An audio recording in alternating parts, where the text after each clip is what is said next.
Hey guys, today I'm going to walk you through a complete watercolor landscape painting. Welcome to the fourth and final episode of the Watercolor Landscapes for Beginners series. If you have not seen any of the past videos, this has been a series in which we have broken landscape compositions apart into separate layers or common elements and studied each one individually in order to bring them all together at the end in this episode. So if you're a beginner starting out with watercolor paint, or you simply want to get better at painting landscapes, I highly recommend you check out the previous videos before getting into this one, because I share all of my tips and tricks in terms of how I go about painting trees, water, mountains, etc., and at what point in the process you're supposed to add each one. If this is your first time visiting my channel, welcome. I am so glad that you found me. And consider subscribing because I share a lot of tutorials and information that are going to help you improve your drawing and painting skills. And I also share my personal tips and tricks to stay happy and productive as an artist.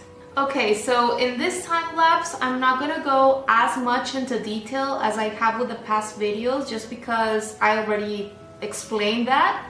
So it's going to be more of a general walkthrough. Make sure to download the photograph that I'm going to link to below that I used as reference for this so that you can go ahead and work on this as well. Get out those watercolor painting supplies, download the photograph, and let's get to work.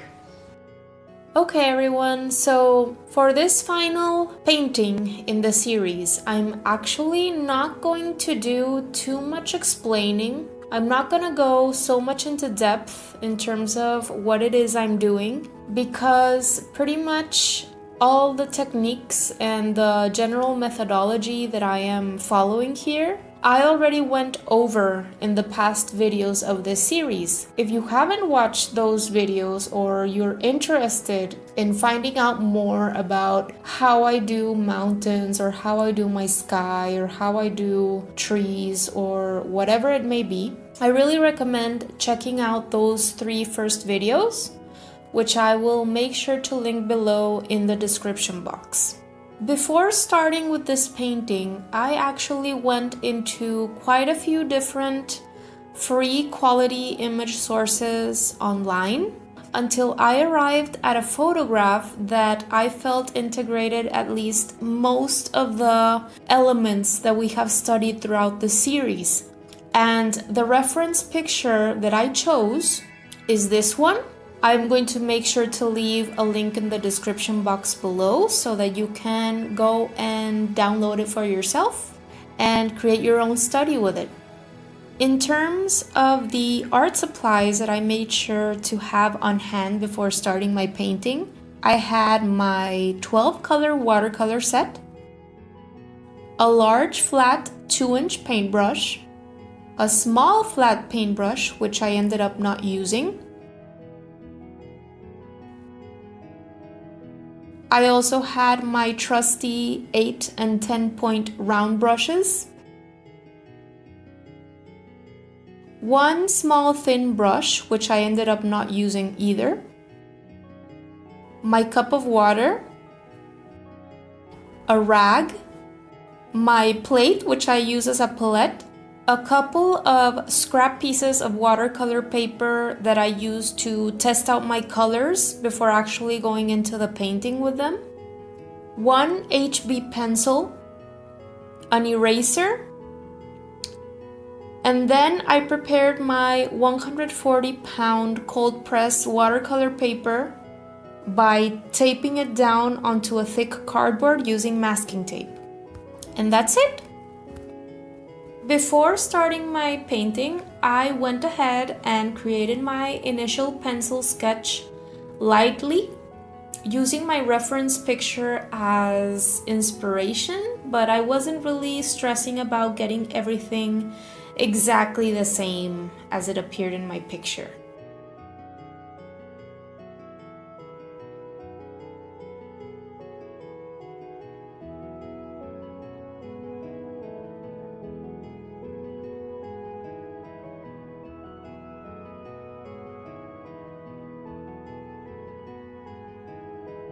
Once I arrived at a sketch that I liked, I did what I do many times and went back in with my eraser to erase a little more of the lines, just because I don't want my pencil to show through my paint.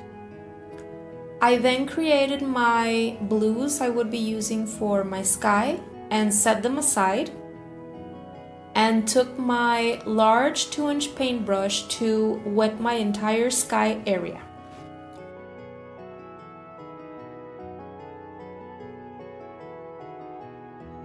I then started using my sky painting technique to add the first layers of blue in my sky.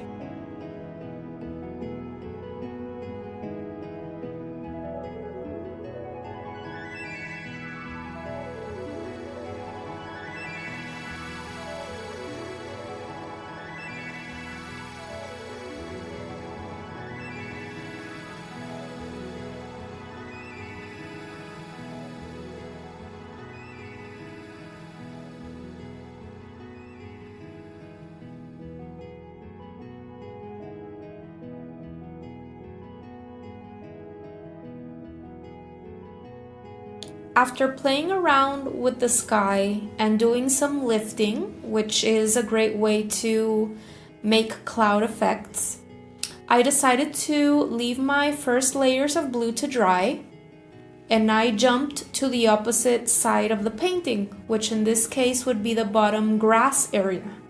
What I did was wet this area, and I started going in with my yellow and greenish mixtures, making sure not to go too dark with my greens.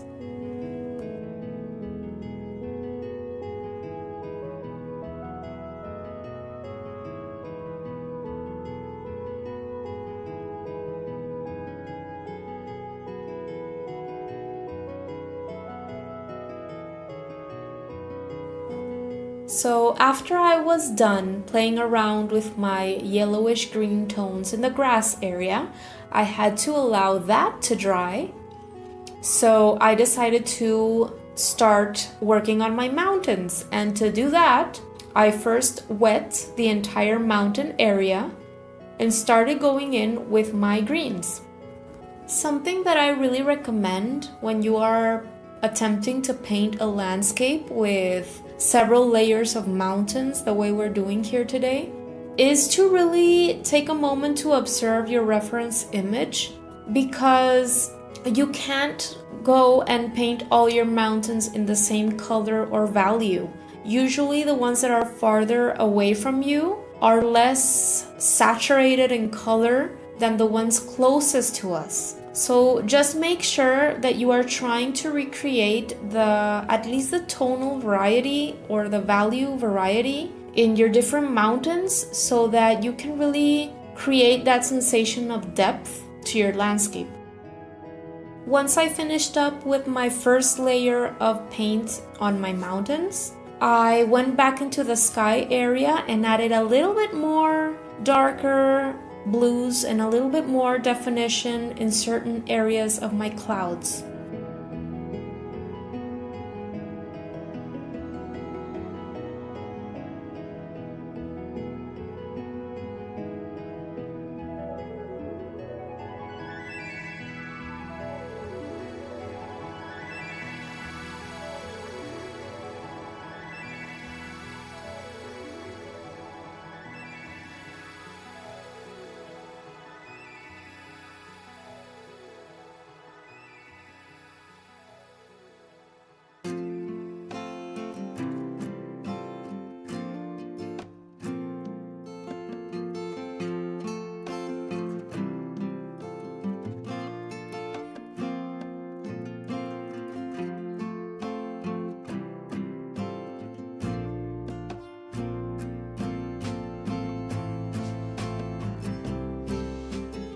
Okay, so at that point I was happy with my sky. I decided to leave it at that. And just as a quick note, the two colors that I used for my sky were ultramarine blue and Prussian blue. Once I was done with my sky area, everything else was pretty much dry, so I could go and work on the small body of water included in the picture here. So as with every other area of my picture, I started by wetting this entire section and going in there with my paint mixtures. Once I was done with my water area, I decided to go back to my mountains and deepen the values a little bit. I created a darker version of my green by adding some ultramarine blue to it, and I used my picture. I observed where the darker values of the mountains were and tried to place them accordingly, but I wasn't obsessing over making everything exactly the same. You can tell here as I work on my mountains that I really enjoy doing gentle scrubbing. I had mentioned in one of the previous videos that I do this a lot myself in my work. I like laying down a bit of color and then coming back to it later with clean water or a clean paintbrush with a little bit of water in it and doing gentle scrubbing. But I'm not trying to get all of my watercolor effects smoothed out. I'm just going and doing scrubbing in certain areas.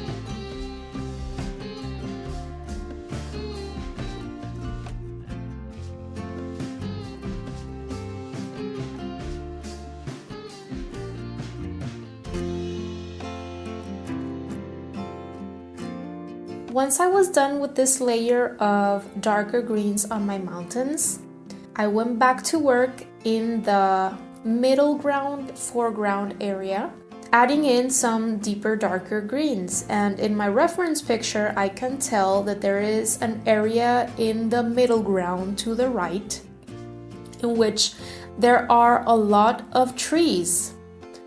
So this area that is full of trees looks darker green to me, so I tried to recreate those values in my painting, making them darker than the foreground area.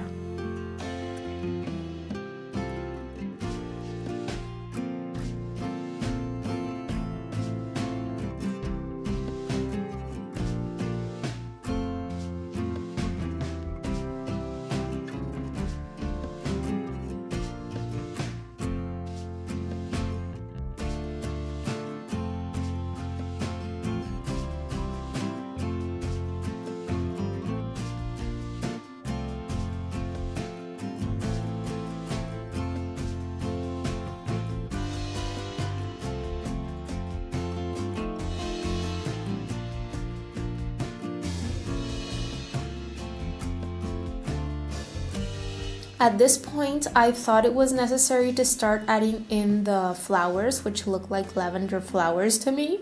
So I decided to practice my lavender flowers a bit before actually adding them into the painting. And the reason why I decided to start adding in my flowers at this point was because the colors in my foreground, in the light green grass area, are only going to start getting darker and darker. So I want to make sure to add in my lighter colors and protect these lighter areas so that I'm more careful at the moment that I start adding in my darker values and my grass, and the flowers remain visible. It's very important when you are creating a painting, especially when you're thinking of adding in smaller details like flowers and rocks or whatever it may be, that you have in mind at what point in the process you're going to be adding them in for best results. And this is especially the case, I find, when working with watercolors, because you have to protect your lighter areas since the beginning, and I find have some sort of plan to know how you're gonna be going about your process. So to create the effect of that large section of trees in the middle ground, I used very gentle scribbling motions in a sort of triangular shape, an irregular triangular shape, if that makes any sense. But I did make sure to leave those little irregular triangles in a very small size because these trees are actually quite far away from us.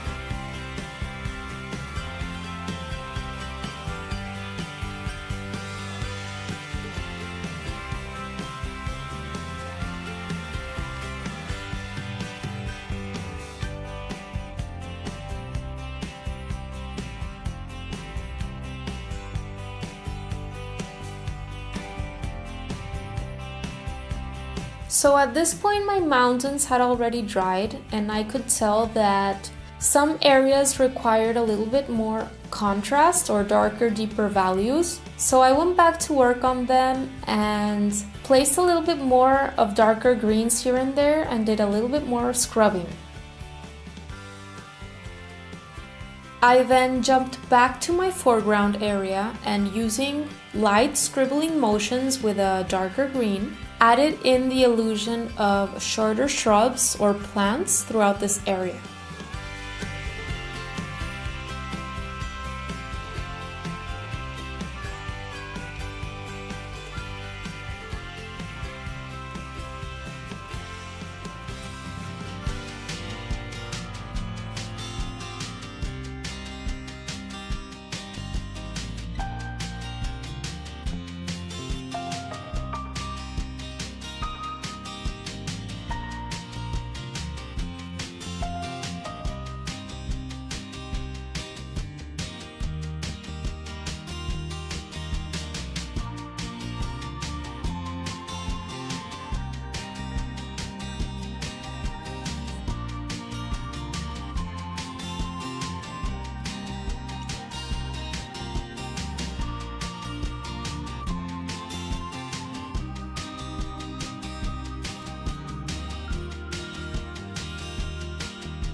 And then came the scariest part of the entire process for me, that was adding the large tree in the foreground.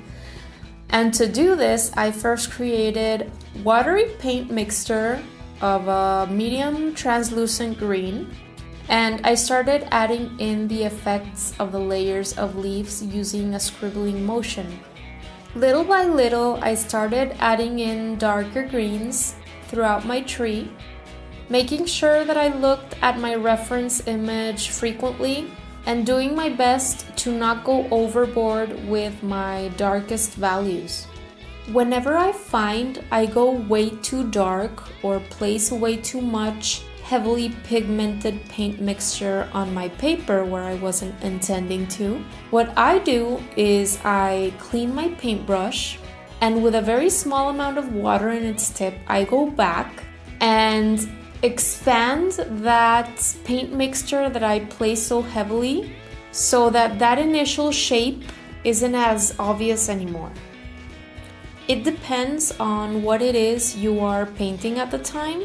Sometimes you can lift a certain amount of paint with your rag, and other times you can do some lifting with your paintbrush, or at least soften that shape left by the heavily pigmented paint by gently extending it or expanding it in the shape of what it is you're trying to create. Once I finished with these layers in my tree, I went back into the grass area, and at this point I actually started adding in my blades of grass, the illusion of blades of grass. And to do this, I knew from the beginning that I wanted to add in a few different values of green, and I created my initial lightest greens and started adding in my blades of grass, making sure to create the effect of depth by making the blades of grass closest to us taller or longer than the ones farther away from us. For this, I'm using my 8-point round brush and using very gentle upwards motions in order to create lines that look thinner at the top, and this helps create the illusion of grass.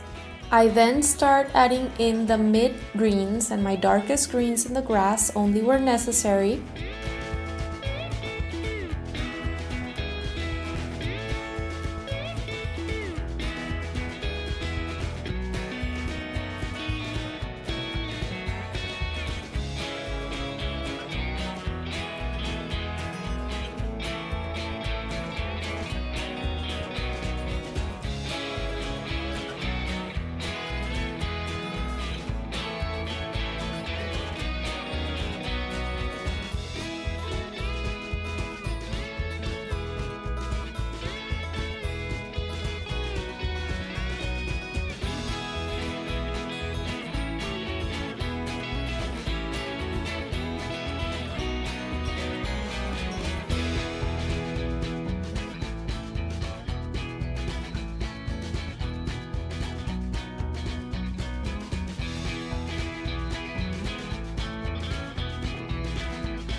So by this point in the process, I pretty much have a good look at my entire painting as a whole and compare it to my reference picture and sort of pinpoint or discern where I'm still missing adding in a bit more contrast or darker values throughout my entire painting.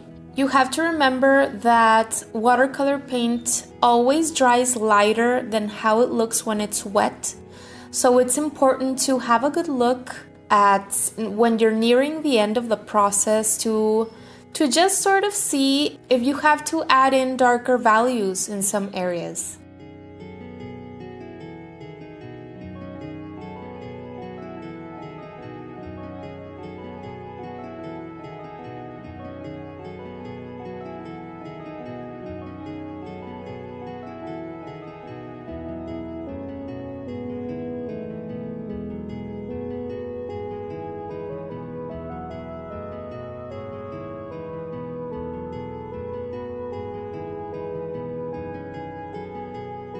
And just to finish up, I wanted to share the exact paint colors that I used for this.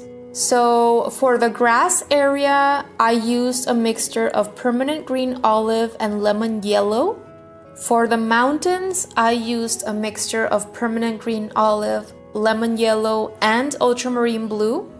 For the water, I used a mixture of ultramarine blue, Prussian blue, and permanent green olive.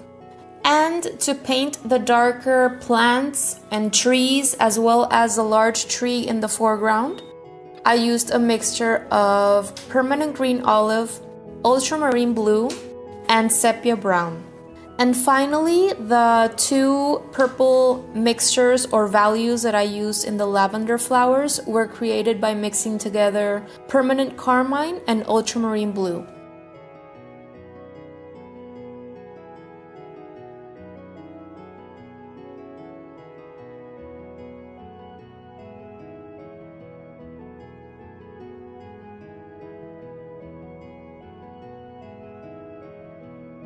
Okay everyone, so that's it for this series. I really hope that you enjoyed it. I loved making it for you. I hope that you learned something new and mostly that you were inspired to go and try things out for yourself. I planned this series around comments that I receive, surveys that I send out to my newsletter subscribers, and emails that I get through my website. Leave a comment below sharing what you found most difficult about painting a watercolor landscape. I really take all of your comments into consideration when planning future content.